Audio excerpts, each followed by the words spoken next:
দিলাম মোদি, তোমার অস্তিত্ব থাকবে না। তুমি জানো না মুসলমান কি জিনিস? হাইকোর্টের ওই ছেড়ে মহিলা, অভদ্র মহিলা, বেয়াদব মহিলা, ওর নাম কি আমার এই মুহূর্তে শোনেন না? এর আগে ও বলেছে চট্টগ্রামকে, রংপুর, খুলনা 3 বিভাগকে নাকি ওরা দখল করে নেবে। মহিলা, তুই বাংলাদেশের খাও, বাংলাদেশে পড়ো, বাংলাদেশে ইনকাম করো, টাকা গাড়ি সব ভারতে পাঠাও। সাবধান করে দেই, কথা হুঁশিয়ারে বলো। বলে দিলাম মোদি, তোমার অস্তিত্ব থাকবে না। তুমি জানো না মুসলমান কি জিনিস? আমরা সারা বাংলাদেশের মুসলমান যদি এক হয়ে যাই, ওদেরকে পায়ে পিষে মেরে ফেলা যাবে, একটা হিন্দু দেশ থাকতে পারবে না। কিন্তু আমাদের বাংলাদেশে কোনো মুসলমান অমানবিক কোনো আচরণ, অমানবিক কোনো কথাবার্তা কখনো বলে নাই, বলবেও না।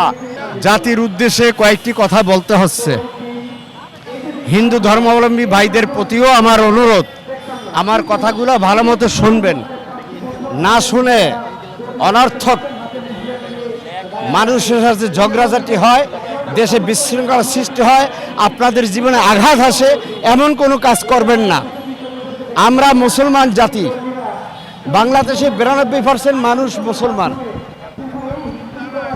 আমরা একমাত্র আল্লাহ ছাড়া পৃথিবীর কাউকে ভয় করি না। কথাটা মনে রাখবেন।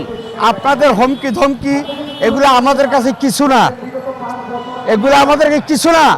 যেই মুসলমান শহীদ হতে জানে, বাঁচলে শহীদ, গাজী, মরলে শহীদ, এদের জীবনে কোনো ভয় নাই।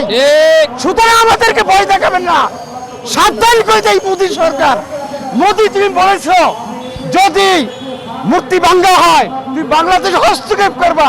বলে দিলাম মোদী, তোমার অস্তিত্ব থাকবে না, তোমার অস্তিত্ব থাকবে না। তুমি জানো না মুসলমান কি জিনিস? আমাদের বাংলাদেশে গুটি কয়েক হিন্দু মাত্র, 92% আমার মুসলমান। আমরা সারা বাংলাদেশের মুসলমান যদি এক হয়ে যাই, ওদেরকে পায়ে পিষে মেরে ফেলা যাবে, একটা হিন্দু দেশ থাকতে পারবে না।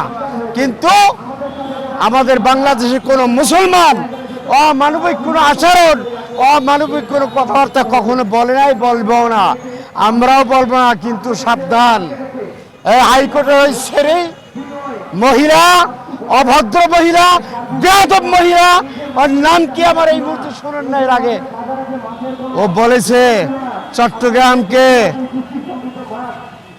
রংপুর, খুলনা 3 বিভাগকে নাকি ওরা দখল করে নেবে।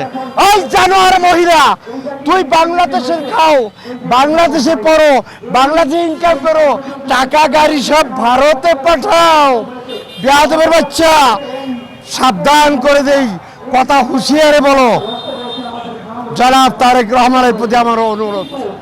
এই মহিলাকে আমি গতকালকে আপনাকে স্ট্যাটাস দিয়েছি আপনার নামে, 24 ঘন্টায় গ্রেফতার করার জন্য বলছি। সে একটা দেশদ্রোহী, দেশদ্রোহী, দেশদ্রোহী। এই মহিলাকে সে হাইকোর্টে আসে কিভাবে? হাইকোর্টের যে মুসলমান উকিলগুলো আছে তারা কি আঙ্গুল চুষে? তারা জুতো দিয়ে পিটাইয়া কেন?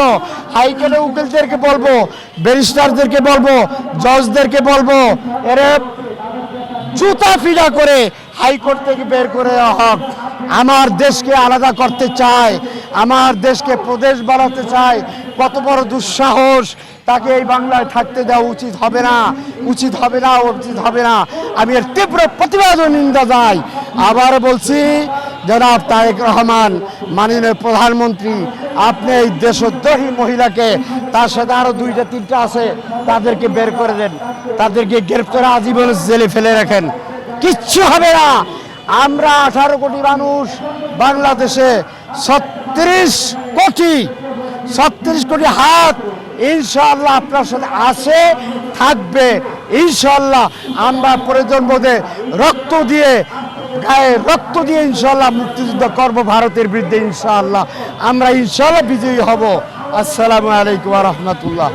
রাম মন্দির কি ও কেন?